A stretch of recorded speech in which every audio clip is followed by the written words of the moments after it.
안녕하세요, 성수동 영보스입니다.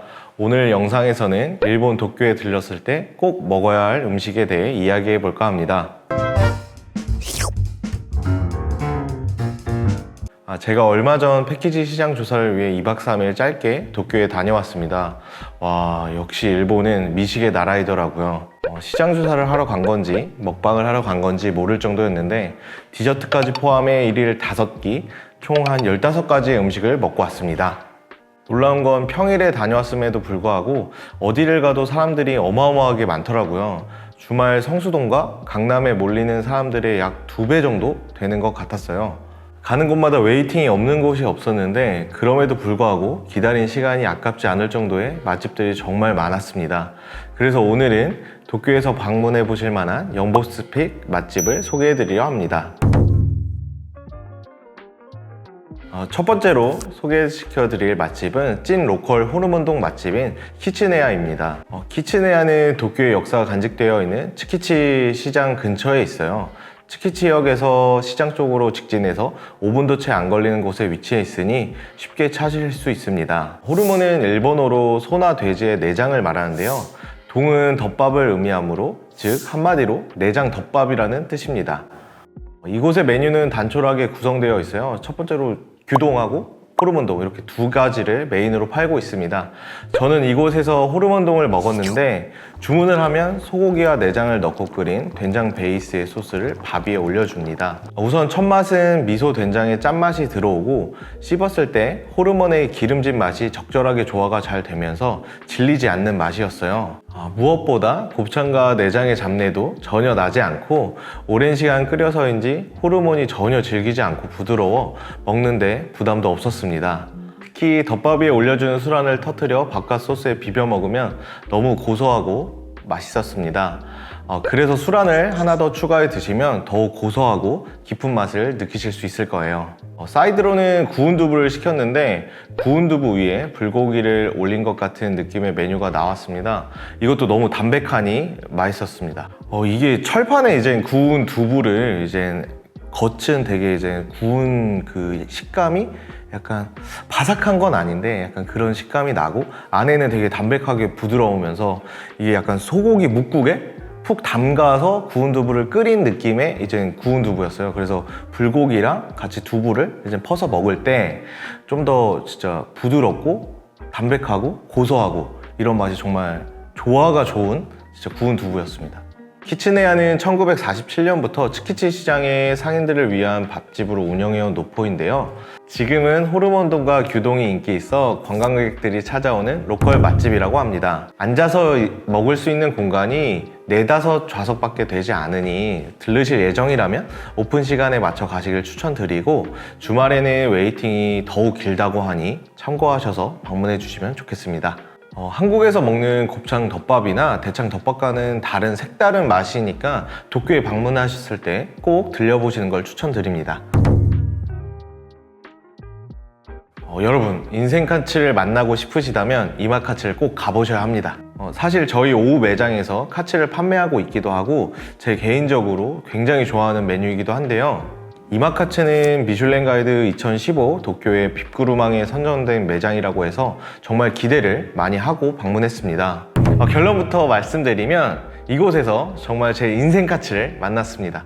바로 이마카츠의 가장 인기 메뉴인 사사미 카츠인데요. 사사미 카츠는 닭가슴살에서도 부드러운 부분만을 도정해 만든 카츠인데요. 정말 태어나서 처음 먹어보는 맛에 진짜 한 입 먹고 진짜 순간 깜짝 놀랐습니다. 부드러운 것은 말할 것도 없고 만약 모르고 먹었다면 이게 닭가슴살을 사용한 카츠라고는 상상도 못했을 정도로 부드럽게 녹아내리는 맛이었습니다. 그런데 이 닭가슴살의 부드러움보다 신기했던 건 튀김옷인데요. 보통 카츠를 먹다 보면 튀김옷과 속 내용물이 분리가 되는 경우가 있잖아요. 이걸 방지하기 위해 튀김옷을 두껍게 입히고 하는데 그렇게 되면 이제 기름을 먹는 문제가 생겨서 느끼해지는 문제가 생기는데요.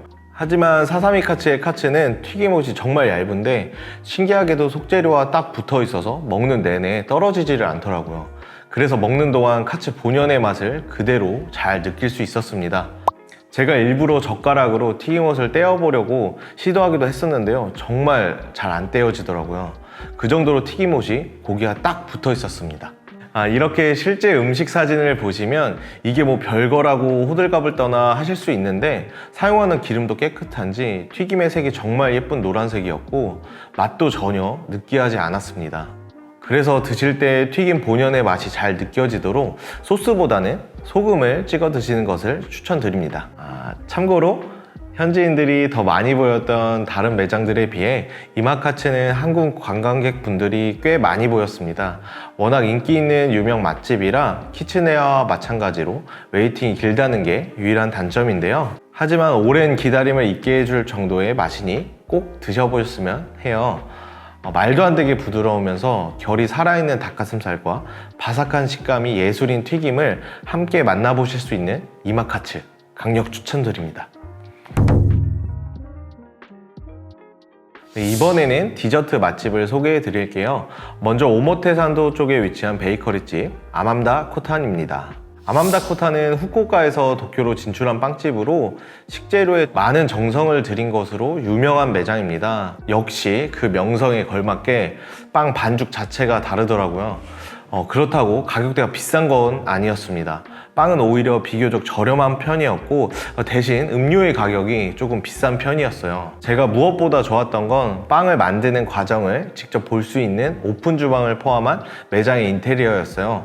빵이 만들어지는 장면을 직접 보니 매장의 빵들에 얼마나 많은 정성이 들어갔는지도 느낄 수 있었고 청결에도 신경 쓰는 것 같아 좋더라고요. 자, 그럼 영보스가 추천해드리는 아맘다 코탄에서의 영보스 픽을 소개해드리겠습니다. 베이커리 매장답게 빵 종류가 정말 많았는데 저는 약 20가지 정도를 골라 먹어봤어요. 그 중에서 제 최애 메뉴는 바스크 치즈 케이크가 들어간 크림빵이었습니다. 치즈와 크림빵의 조화가 엄청 났는데요. 우리가 알고 있던 바스크 치즈 케이크의 식감이 아니라 정말 부서지듯 녹아내리는 부드러운 치즈케이크에 더욱 부드러운 크림이 혀를 싹 감싸주는데 빵까지 너무 부드러워서 전체적인 맛의 조화가 진짜 너무 좋았습니다. 느끼하지도 않고요. 제가 신기했던 건 도쿄의 유명 빵집이라고 해서 다른 매장들처럼 관광객들이 많을 줄 알았는데 오히려 대부분의 고객층이 일본 분들이라는 점이었어요. 저 같은 관광객이 찾아보고 방문할 정도로 유명한데 거기에 자국민들까지 이렇게 웨이팅을 할 정도라니 정말 대단하죠? 진짜 로컬 인기 빵집이니 오모테산도에 위치한 아맘다 코탄 꼭 한번 방문해 보시기를 추천드립니다. 도쿄에는 맛집도 정말 많고 사람도 정말 많더라고요. 그리고 가격은 좀 비싸지만 식사나 디저트에서 하나같이 장인정신이 느껴졌어요.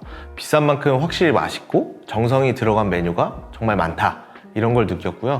그 외에도 여러 매장에 방문해 보니 젊은 사람들만 고용하는 것이 아니라 나이가 있으신 분들이 외식업에 많이 종사하시는 부분이 한국과는 조금 많이 다르다 느끼기도 했어요. 정성과 비례하여 공임이 많이 드는 만큼 그것을 비싸게 팔더라도 거리낌 없이 그 값을 치르는 마인드를 보면서 이런 점은 정말 본받을 만하다고 느꼈습니다.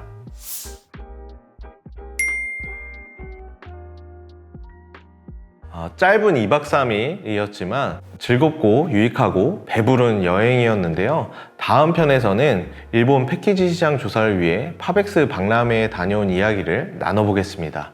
구독과 좋아요 부탁드리고요. 오늘도 이야기 들어주셔서 정말 감사합니다.